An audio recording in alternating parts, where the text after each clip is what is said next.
How does a drive-in rack work? Standard pallet rack needs an aisle between every row. Drive-in racking removes it. The forklift drives directly into the lane. There's no aisle to stop in. The lane is the storage.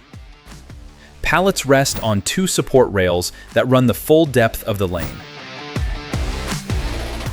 The forklift sets the first pallet at the back, then loads forward.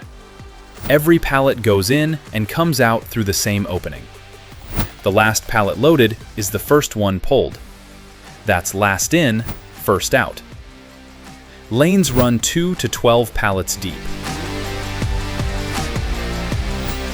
Open the far end of the lane and forklifts can load from one side, pick from the other. That's a drive-through rack. Product moves through the lane in one direction, front to back. That enables first in, first out rotation, standard for food, beverage, and cold storage inventory.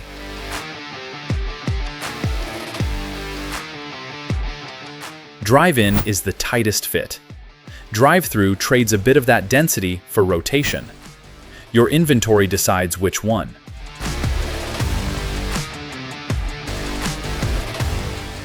Send us your inventory specs. We'll help you find the right fit and design the layout.